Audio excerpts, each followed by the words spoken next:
ವ್ಯಾವಹಾರಿಕ ಜೀವನದಲ್ಲಿ ವೇದಾಂತ 30. ಪ್ರಾಚೀನ ಧರ್ಮದ ಅನುಸಾರ ಯಾರು ಈಶ್ವರನಲ್ಲಿ ವಿಶ್ವಾಸ ಇಡುವುದಿಲ್ಲ ಅವನು ನಾಸ್ತಿಕ. ನೂತನ ಧರ್ಮ ಹೇಳುತ್ತದೆ ಯಾರಿಗೆ ಆತ್ಮವಿಶ್ವಾಸವಿಲ್ಲ ಅವನೇ ನಾಸ್ತಿಕ. ಆದರೆ ಈ ವಿಶ್ವಾಸ ಕೇವಲ ನಾನು ಬಗ್ಗೆ ಮಾತ್ರ ಅಲ್ಲ, ಏಕೆಂದರೆ ವೇದಾಂತ ಏಕತ್ವದ ಬಗ್ಗೆಯೂ ಶಿಕ್ಷಣವನ್ನು ಕೊಡುತ್ತದೆ. ಈ ವಿಶ್ವಾಸದ ಅರ್ಥ ಎಲ್ಲರ ಬಗ್ಗೆ ವಿಶ್ವಾಸ, ಏಕೆಂದರೆ ನೀವೆಲ್ಲರೂ ಒಂದೇ. ಸ್ವಂತದ ಬಗ್ಗೆ ಪ್ರೇಮ ಎಂದರೆ ಎಲ್ಲ ಪ್ರಾಣಿಗಳ ಮೇಲೆ ಪ್ರೇಮ, ಸಮಸ್ತ ಪಶು ಪಕ್ಷಿಗಳ ಮೇಲೆ ಪ್ರೇಮ, ಎಲ್ಲ ವಸ್ತುಗಳ ಮೇಲೆ ಪ್ರೇಮ, ಏಕೆಂದರೆ ನೀವೆಲ್ಲ ಒಂದೇ ಆಗಿದ್ದೀರಿ. ಇದೇ ಮಹಾನ್ ವಿಶ್ವಾಸ ಜಗತ್ತನ್ನು ಅಧಿಕವಾಗಿ ಚೆನ್ನಾಗಿರಿಸುತ್ತದೆ. ಇದೇ ನನ್ನ ವಿಶ್ವಾಸ.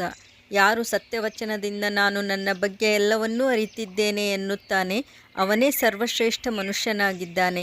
ನಿಮಗೆ ಗೊತ್ತಿದೆಯಾ, ನಿಮ್ಮ ಈ ದೇಹದ ಒಳಗೆ ಎಷ್ಟೊಂದು ಊರ್ಜಾ, ಎಷ್ಟೊಂದು ಶಕ್ತಿ, ಎಷ್ಟೊಂದು ಪ್ರಕಾರದ ಬಲ ಅಡಗಿದೆ?